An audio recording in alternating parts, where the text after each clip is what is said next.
patient who recovered and was headed home. She was fit to fly, cleared to go back home, and we were contracted by a third-party charitable organization to transport her back to Mexico. So the final destination was to be Tijuana International Airport. I want to bring in CNN's Jason Carroll, who is live for us in Philadelphia. Jason, give us an update. What are you seeing? What do we know now? Well, we are, just to give you a point of view from where we're standing, we are at the intersection of Cottman Avenue and Roosevelt Boulevard. You can see some of the flashing emergency lights right down the street there. The crash impacted several blocks in that direction. And you can see all around from where we are. This is an area, Laura, where you've got the Roosevelt Mall on one side. You also have residences down there, row houses on the other side. And you think about the timing of this. This happened at 6 o'clock. So we're talking rush hour here. This is a busy area on any day, at any hour, especially at rush hour at 6 o'clock when this flight ended up crashing. Crashing again shortly after 6 o'clock, after it took off from Philly Northeast Airport.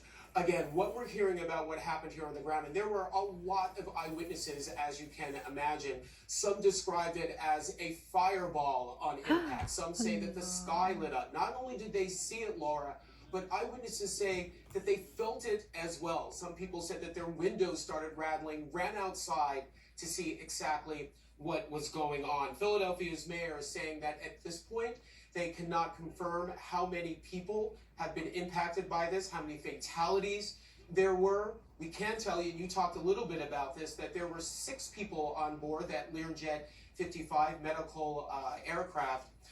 4 of them were crew members, 2 of them were passengers, a little girl who was being treated here in Philadelphia, and her mother on board, cleared to fly. They were en route to Missouri, where they were going to refuel and then go on to Mexico. All on board, all 6 on board, we are told, were Mexican nationals. So at this point, as you can see, once again, the area is cordoned off. That's so investigators can get in here and do the job, the early job of what they need to do in terms of trying to recover some of this wreckage. The wreckage, we're told, is scattered over what we're told is a wide area.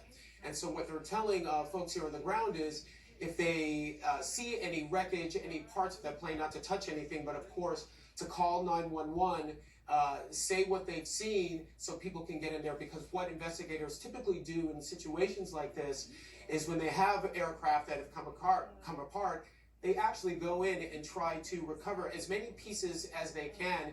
And later on, as they're putting together their investigation, they actually put those pieces back together. So again, this is an area that's still cordoned off, still very much an active scene. You've got the FAA out here, you've got NTSB, Philadelphia Fire as well. More than 100 firefighters responding initially when the crash happened, putting out fires here in the area on the ground.